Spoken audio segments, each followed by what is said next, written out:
Hello friends, organic chemistry के आज के लेक्चर में हम लोग पढ़ेंगे कि खरास इफेक्ट किसे कहते हैं या पेरोक्साइड इफेक्ट किसे कहते हैं। खरास इफेक्ट को ही पेरोक्साइड इफेक्ट भी कहा जाता है। इन जनरल देखा जाएगा तो इसमें जो होता है एक अनसिमेट्रिकल एल्कीन लिया जाता है। एल्कीन एक्चुअली दो प्रकार की होती हैं, एक सिमेट्रिकल एल्कीन और अनसिमेट्रिकल एल्कीन होता है। इस रिएक्शन में खरास इफेक्ट में पेरोक्साइड इफेक्ट में हम लोग सिमेट्रिकल एल्कीन लिया जाता है, जिसका रिएक्शन हम लोग एक पेरोक्साइड लेते हैं, HBr से करा दिया जाता है तो हमको एल्किल हैलाइड ऑब्टेंड हो जाता है। तो यहाँ पे मेन देखने वाली चीज़ ये होती है खरास इफेक्ट में HBr को पेरोक्साइड की प्रेजेंस में जो होता है HBr का एडिशन जो होता है एंटी मार्कोनिकॉफ नियम के अकॉर्डिंग ही होता है। तो हम लोग स्टार्ट करते हैं कि खरास इफेक्ट या पेरोक्साइड इफेक्ट कैसे कहते हैं।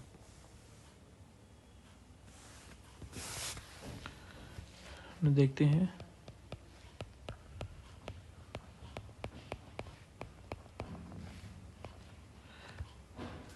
पेरोक्साइड इफेक्ट, जिसको हम लोग एक और नाम से जानते हैं खरास effect.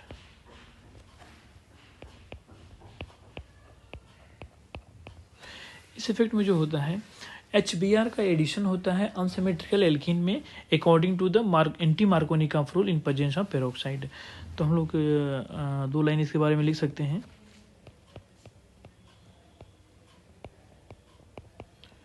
Addition of HBr to unsymmetrical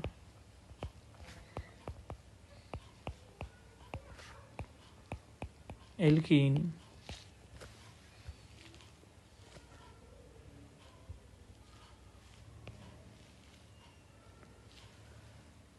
according to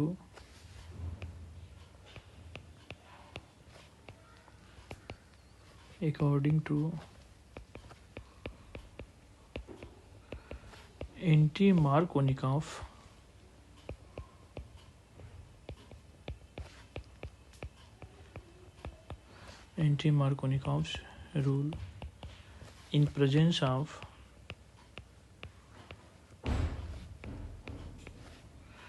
peroxide ROR peroxide.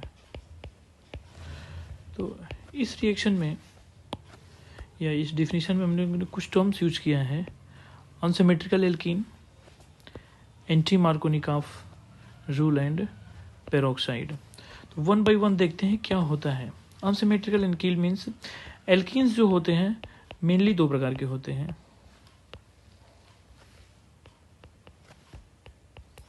एक होता है symmetrical alkene,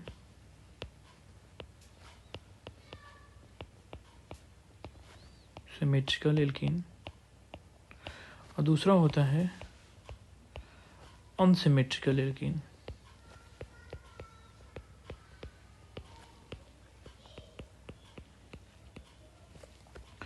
symmetrical alkene means होता है अगर एल्कीन में सिमेट्री पाया जाए,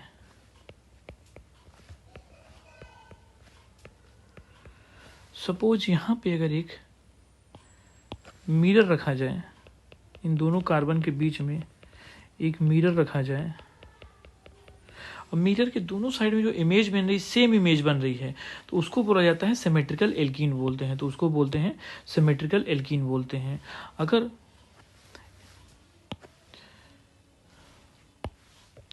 अनसिमेट्रिकल एल्कीन में अगर कार्बन कार्बन डबल बॉन्ड के दोनों तरफ अगर देखा जाए डिफरेंट ग्रुप्स लगे हों, अगर यहाँ पे एक मिरर रखा जाए, दोनों कार्बन के बीच में अगर एक मिरर रखा जाए, ये हम जो रखते हैं वो मिरर रखा जाए, मिरर इमेज लेते हैं, तो अनसिमेट्रिकल एल्कीन में देखा जाता है कि लेफ्ट साइड का जो होता है राइट साइड के इमेज से मैच नहीं करता है। दोनों जो होते हैं साइड्स जो होते हैं डिफरेंट होते हैं। मतलब अगर इस साइड के इमेज जो अगर देखा जाएगा तो ये इस साइड के इमेज से मैच नहीं करता है। तो इस प्रकार के मॉलिक्यूल्स को जो बोलते हैं अनसिमेट्रिकल एल्कीन या असम्मित एल्कीन बोलते हैं। असिमेट्रिकल एल्कीन को सम्मित एल्कीन बोला जाता है। अगर दोनों कार्बन कार्बन डबल बॉन्ड के बीच में मिरर रखा जाए, अगर दोनों तरफ सेम इमेज बन रहा है तो उसको बोलेंगे सिमेट्रिकल एल्कीन। अगर दोनों तरफ सेम इमेज नहीं बन रहा है तो उसको बोलेंगे अनसिमेट्रिकल एल्कीन।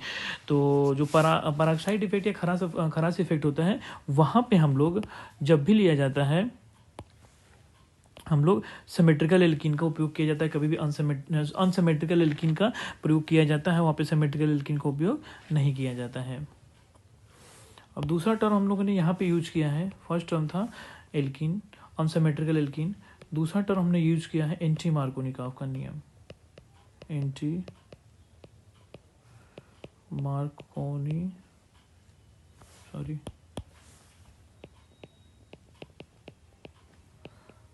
Markovnikov's rule.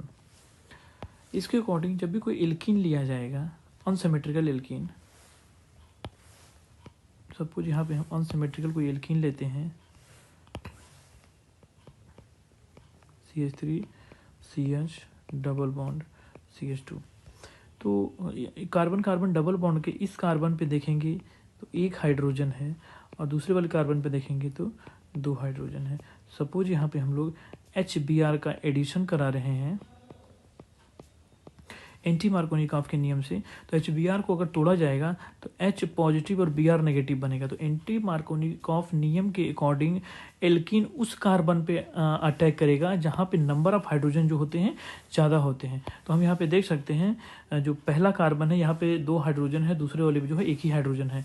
तो जो नेगेटिव पार्ट होगा HBr या रिएजेंट का जो नेगेटिव पार्ट होगा वो एंटी मार्कोनिकॉफ के नियम के अकॉर्डिंग उस कार्बन पे जाएगा जहाँ पे नंबर ऑफ हाइड्रोजन ज़्यादा होंगे। तो अगर प्रोडक्ट बनाया जाएगा तो बन जाएगा CH3 CH। अगर ये Br यहाँ अटैक करेगा तो ये पाई बॉन्ड तोड़ के यहाँ पे आ जाएगा, तो Br यहाँ लगेगा, इस कार्बन पे Br लग जाएगा और इस कार्बन पे H लग जाएगा, तो हो जाएगा CH2 Br। तो एंटी मार्कोनिकॉफ का नियम ये बोलता है कि रिएजेंट को अगर ब्रेक डाउन किया जाएगा पॉजिटिव और नेगेटिव में, तो negative part of that reagent goes on that carbon of the alkene which contain maximum number of hydrogen. जिसके वह एल्कीन जहाँ पे ज़्यादा से ज़्यादा हाइड्रोजन होंगे उस कार्बन पे रिएजेंट का नेगेटिव पार्ट जो होगा अटैच होगा, और जहाँ पे हाइड्रोजन कम होंगे वहाँ पे हाइड्रोजन जाएगा रिएजेंट का। अब हम लोग थर्ड टर्म जो यहाँ पे यूज किया गया है पेरोक्साइड, हम लोगों ने यहाँ पे एक जनरल फार्मूला लिखा ROOR। तो R यहाँ पे कुछ भी हो सकता है, यहाँ पे लोग HOOH जिसको हम लोग लिख सकते हैं H2O2 जिसको बोलते हैं हाइड्रोजन पेरोक्साइड। इसका अगर नाम देखा जाएगा तो ये हो जाएगा हाइड्रोजन पेरोक्साइड।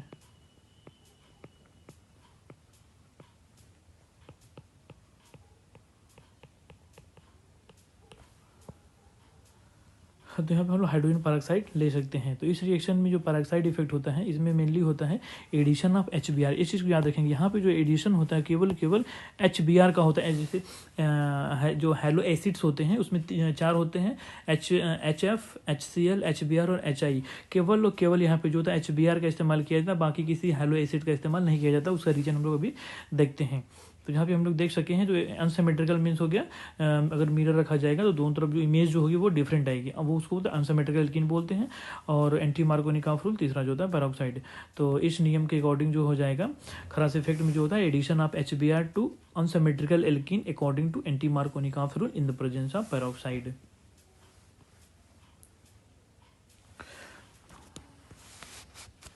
तो नेक्स्ट पॉइंट अगर देखा जाए यहाँ पे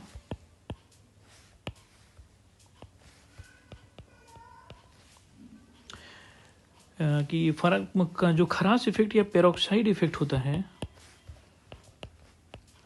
जो पेरोक्साइड इफेक्ट होता है या खरास इफेक्ट,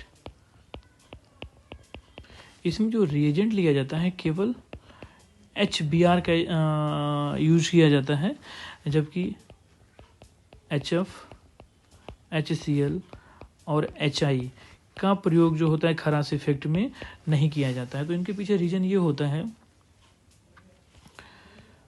देखते हैं जो HF HF और HCl का जो बॉन्ड एनर्जी होती है, बॉन्ड एसोसिएशन एनर्जी जो होती है बहुत ज़्यादा होती है, जो कि पेरोक्साइड उसको ब्रेक डाउन नहीं कर पाता है। इस वजह से जो होते हैं जो पेरोक्साइड इफेक्ट में, खरास इफेक्ट में HF और HCl का उपयोग नहीं किया जाता, क्योंकि उनकी बॉन्ड एसोसिएशन एनर्जी या बॉन्ड को ब्रेक करने में जो एनर्जी लगती है वो बहुत ज़्यादा होती है। इस वजह से ये दोनों जो एसिड्स होते हैं, हेलो एसिड्स होते हैं, शो नहीं करते हैं। तो हम लिख सकते हैं HF and HCl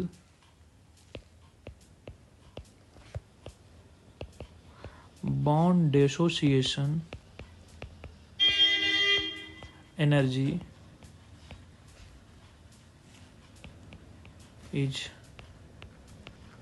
very high, so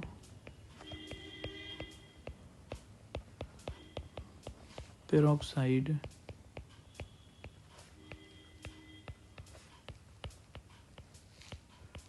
does not cleave the HF and HCl bond। तो ये तो बात हो गई HF और HCl की। अब थर्ड वन जो है वो HI है। HI का जो बॉन्ड होता है, HI बॉन्ड जो होता है, HI बॉन्ड जो होता है वो इजीली टूट जाता है H positive plus I negative में। ये दूसरे आयोडाइड से मिल के जो होता है, यहाँ पे जो बनेगा वो रेडिकल बनेगा, यहाँ पे जो बनता है H रेडिकल और I रेडिकल। सपोज दो मॉलिक्यूल्स को ब्रेक डाउन किया जाएगा, यहाँ पे जो दो रेडिकल्स, आयोडाइड के दो रेडिकल जो आपस में मिल के जो होता है I2 बना लेते हैं। इस वजह से जो होता है वो पेरोक्साइड या पेरोक्साइड इफेक्ट नहीं देते हैं। और केवल जो होता है इस रिएक्शन में यही रीजन होता है कि HBr सोज ओनली पेरोक्साइड और खराश इफेक्ट। हम लिख सकते हैं HI bond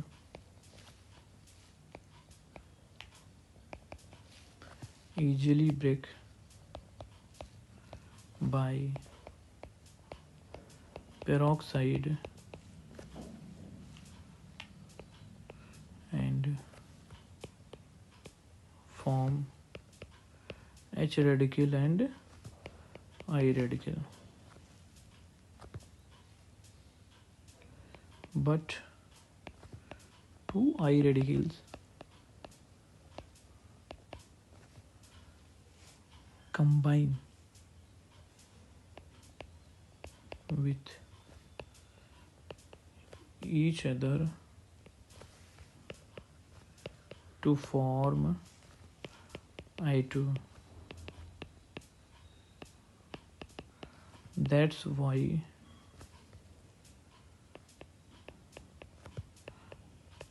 cannot be used in peroxide effect।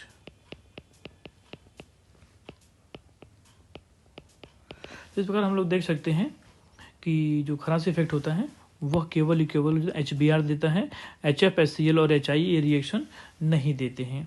और रीजन हमने यहाँ पे बता दिया है, क्योंकि बहुत सारे एग्जाम में पूछता है कि खराश effect is shown by only HBr not by the HF, HCl and HI। तो ये रीजन वहाँ पे दे सकते हैं कि HF और HCl की बॉन्ड एसोसिएशन एनर्जी ज़्यादा होती है, जिस वजह से ये रिएक्शन ये नहीं देते हैं। HI जो होता है रेडिकल्स बनाते हैं जो कि आपस में सेल्फ कंबाइन होकर I2 बना देते हैं, जिसकी वजह से खराश इफेक्ट नहीं देते हैं।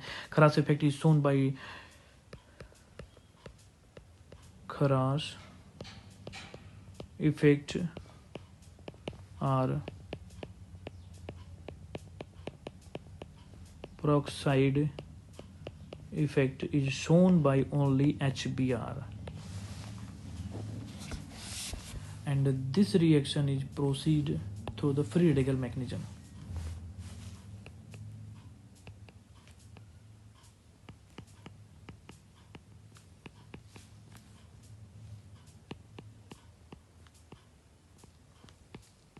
by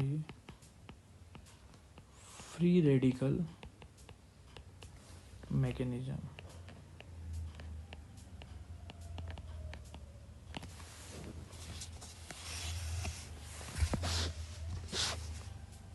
तो सिंपल हम लोग खरास इफेक्ट का रिएक्शन देख सकते हैं। अगर रिएक्शन यहाँ पे देखा जाए,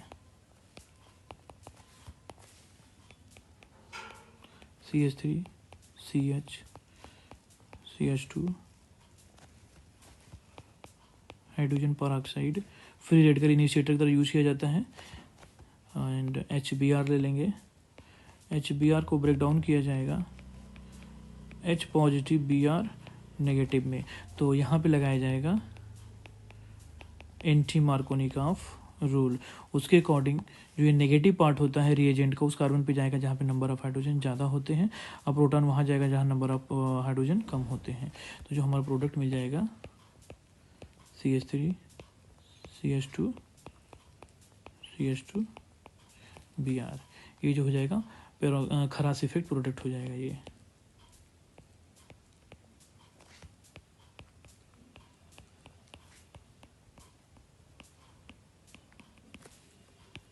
तो यहाँ पे हमने सारी चीज़ों को खरास इफेक्ट से रिलेटेड जितने भी पॉइंट्स हैं वहाँ पे डिस्कस किया गया है।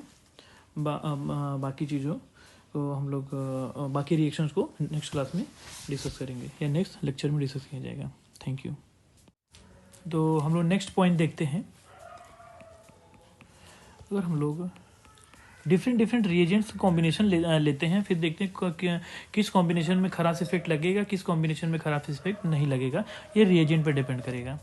अगर हम लोग सपोज 1 डिग्री या एल्कीन ले लेते हैं, सॉरी 1 डिग्री नहीं, एल्कीन ले लेते हैं, अनसिमेट्रिकल एल्कीन ले लेते हैं, इसका रिएक्शन हम लोग जो होता है डिफरेंट रिएजेंट से कराते हैं, तो फिर देखते हैं वहाँ पे किस कंडीशन में एल्कीन बनता है, वो खरास इफेक्ट अप्लाई होता है। अगर हम लोग यहाँ पे HCl और CCl4 लिया जाता है, तो यहाँ पे सिंपली जो हो जाएगा मार्कोनिकॉफ का नियम अप्लाई होगा या रूल अप्लाई होगा।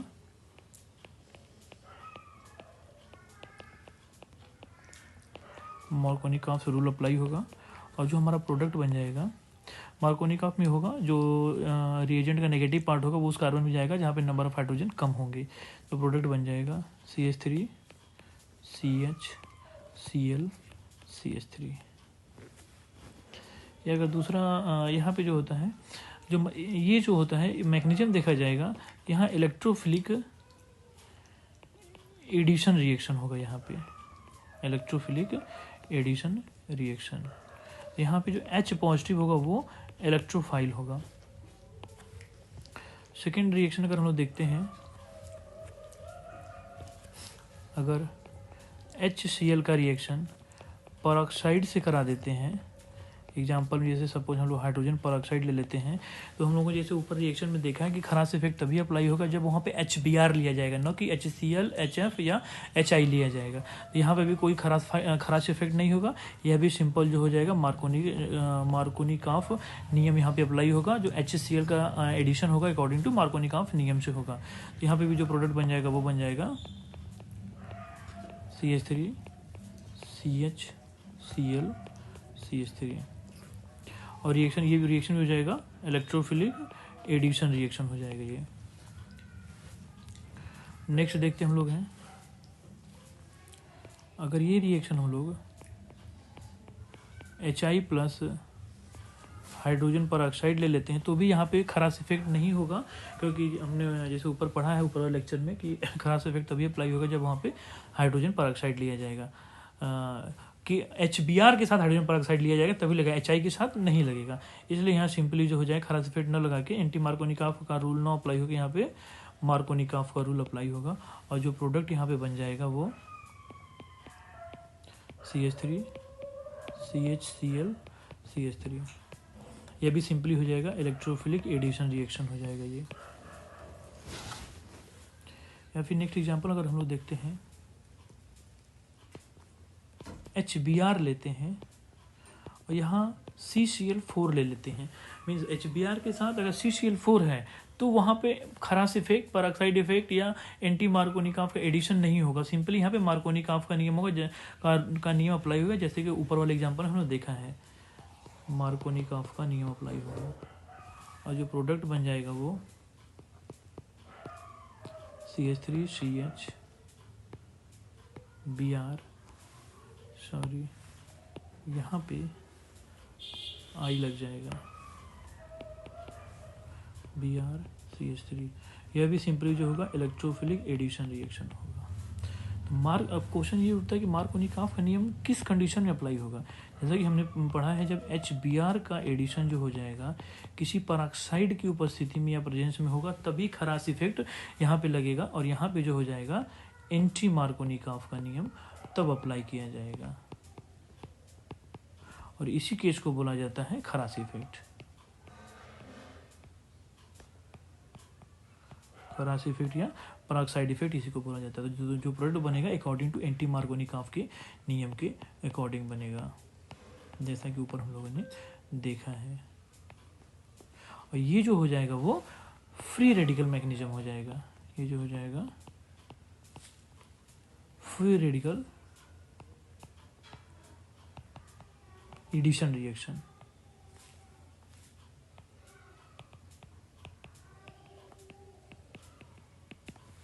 इस प्रकार से हमने डिफरेंट रिएजेंट के कॉम्बिनेशन बना के देखे कि कहाँ पे फिर मार्कोनिकॉफ नियम लगेगा, कहाँ पे एंटी मार्कोनिकॉफ लगेगा, कहाँ खरास इफेक्ट होगा, कहाँ पे खरास इफेक्ट नहीं होगा।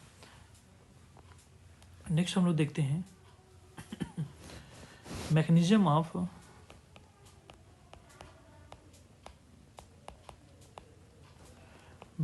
Of खरास effect.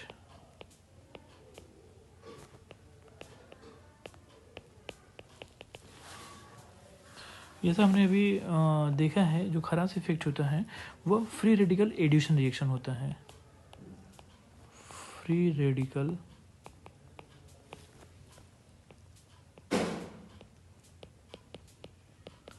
एडिशन रिएक्शन होता है। ये एक सिंपल एग्जांपल देखते हैं अगर रिएक्शन का हम लोग, CH3 CH double bond CH2, इसका पीएचई नाम हो जाएगा 1 propene.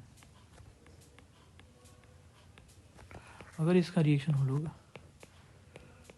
HBr plus hydrogen peroxide से करा देंगे तो यहाँ पे जो हो जाएगा एंटी मार्कोनिकॉफ का नियम अप्लाई होगा या रूल अप्लाई होगा। और जो यहाँ पे HBr को अगर तोड़ा जाएगा तो H पॉजिटिव और Br नेगेटिव बनेगा। तो इस रिएजेंट का नेगेटिव पार्ट एंटी मार्कोनिकॉफ के नियम के अकॉर्डिंग उस एल्कीन के उस कार्बन पे जाएगा जहाँ पे नंबर ऑफ हाइड्रोजन ज़्यादा होंगे। तो यहाँ पे प्रोडक्ट जो बन जाएगा CH3 CH2 CH2 Br, इसका नाम हो जाएगा 1 ब्रोमो प्रोपेन। तो ये रिएक्शन जो होता है 3 स्टेप में कंप्लीट होता है।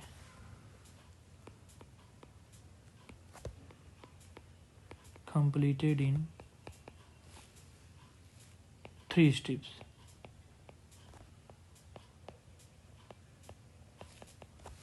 तो जो पहले स्टेप में यहाँ पे होता है इनिशिएशन होता है। तो जो फ्री रेडिकल मैकेनिज्म का जो पहला स्टेप होता है वो इनिशिएशन होता है। इनिशिएशन में generation of free radical, generation of free radical. Second step जो होता है प्रोपेगेशन होता है।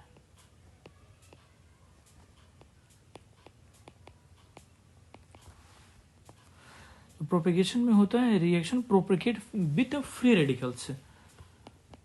Reaction propagate with free radical. और इसका लास्ट स्टेप होता है termination.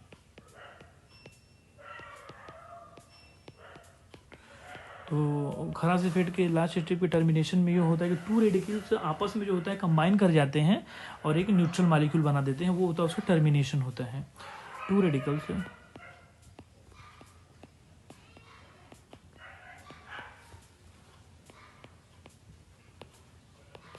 combine to form neutral molecule.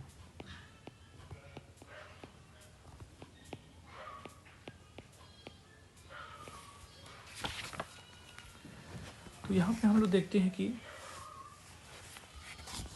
अब हमने 3 स्टेप देखा। अब तीनों स्टेप को हम लोग 1 बाय 1 देखेंगे कैसे रिएक्शन में इसको परफॉर्म किया जाएगा। पहला जो था वो इनिशिएशन स्टेप था।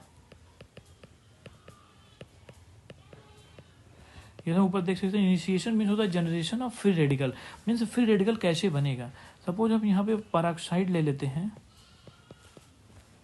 ये जो है पेरोक्साइड है। अगर इसका HNO से रिएक्शन करा देते हैं तो ये बॉन्ड जो हो जाएगा होमोलिटिक क्लीवेज। बॉन्ड का जो होगा होमोलिटिक क्लीवेज होगा, होमोलिटिक क्लीवेज ऑफ बॉन्ड होगा। तो ये बॉन्ड टूटेगा, इस बॉन्ड का एक इलेक्ट्रॉन अपना ले लेगा, दूसरा इलेक्ट्रॉन ये लेगा। मतलब किसी कोई भी बॉन्ड बनता है तो मैक्सिमम शेयर्ड इलेक्ट्रॉन जो होते हैं वो 2 होते हैं। दोनों जो हो जाएगा अपने अपने इलेक्ट्रॉन को ले लेंगे तो यहाँ पे रेडिकल बन जाएगा RO radical plus RO radical, 2 radicals बन जाएंगे। अब ये RO रेडिकल जो हो जाएगा HBr से रिएक्शन करेगा। तो HBr का भी क्या होगा, यहाँ पे होमोलिटिक क्लीवेज होगा। तो ये जो शेयर्ड इलेक्ट्रॉन है ब्रोमीन अपना ले लेगा और हाइड्रोजन अपना इलेक्ट्रॉन ले लेगा। तो यहाँ पे जो बनेंगे ROH बन जाएगा प्लस Br रेडिकल बन जाएगा। तो ये जो होता है एक्टिव स्पीसीज होता है, जो कि हम लोग फर्दर यूज करेंगे प्रोपेगेशन में। तो सेकेंड स्टेप में हम लोग चलते हैं।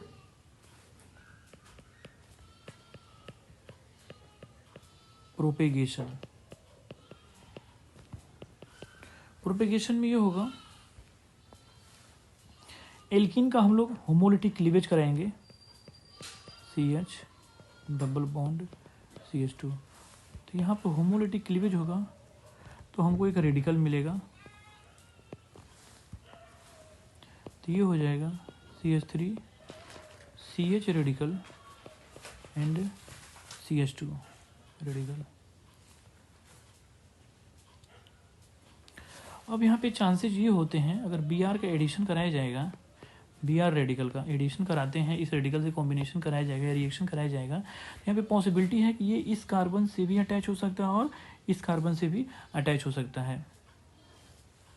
तो अगर हम लोग यहाँ पे रिएक्शन कराया जाए तो हमको 2 इंटरमीडिएट बनेंगे, 2 या फिर बोल सकते हैं कि 2 फ्री रेडिकल्स मिलेंगे हमको। तो अगर देखा जाए यहाँ पे बनेगा CH3 CH Br CH2, यहाँ पे बनेगा CH3 CH CH2 Br radical बनेगा। तो यहाँ पे जो बनता है 2 डिग्री रेडिकल बनता है, नहीं सॉरी, यहाँ पे जो बनेगा इस केस में 1 डिग्री रेडिकल बन रहा है और इस केस में जो बन रहा है 2 डिग्री रेडिकल बन रहा है। तो अगर स्टेबिलिटी की बात करें तो इस रेडिकल के पास जो है, इस रेडिकल के पास जो है 2 इलेक्ट्रॉन डोनेटिंग ग्रुप है। ये भी इसको इलेक्ट्रॉन डोनेट कर रहा है और ये भी इसको इलेक्ट्रॉन डोनेट कर रहा है, जबकि इस केस में जो है एक ही इलेक्ट्रॉन डोनेटिंग ग्रुप लगे हुए हैं।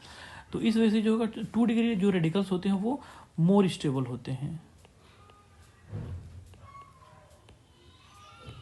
और जो 1 डिग्री रेडिकल बनेगा वो लेस स्टेबल होगा।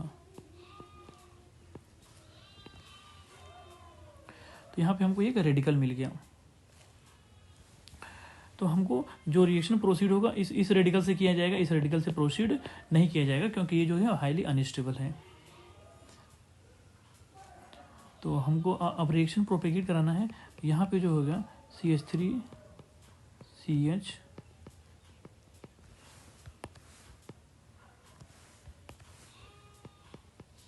CH2 Br 2 डिग्री रेडिकल बन जाएगा। इसका रिएक्शन फिर हम फर्दर करा देंगे HBr से। इसका भी क्या होगा, फ्री रेडिकल क्लीवेज होगा बॉन्ड का और जो यहाँ पे बन जाएगा CH3 CH2 CH2Br एक न्यूट्रल मॉलिक्यूल बनेगा प्लस Br रेडिकल मिल जाएगा, जो फर्दर फिर दूसरे एल्कीन से रिएक्ट करेगा। तो ये साइकिल बार बार चलती रहेगी। ये हमारे पास फिर एक्टिव स्पीसीज बन गया, एक्टिव फ्री रेडिकल बन जाएगा, जो कि फर्दर फिर किसी दूसरे एल्कीन से रिएक्शन करेगा और रिएक्शन को प्रोसीड करेगा। इस प्रकार से ये साइकिल प्रोपेगेशन चलता रहेगा रिएक्शन का। और लास्ट स्टेप जो इसमें होता है वो टर्मिनेशन होता है। जो यहाँ पे थर्ड हो जाएगा वो टर्मिनेशन हो जाएगा।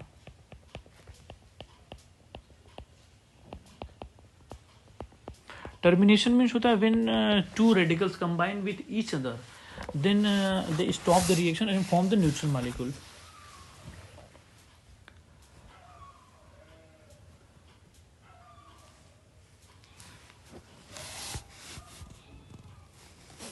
तो अगर यहाँ पे देखा जाए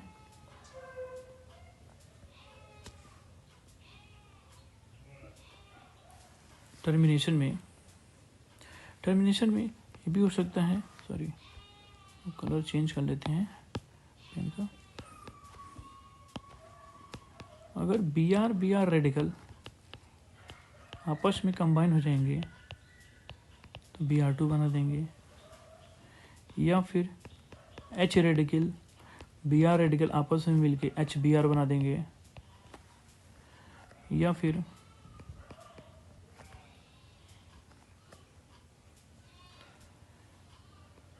CH3 CH रेडिकल CH2Br, ये जो हो जाता फर्दर Br रेडिकल से कंबाइन होकर डाई ब्रोमाइड बना देगा,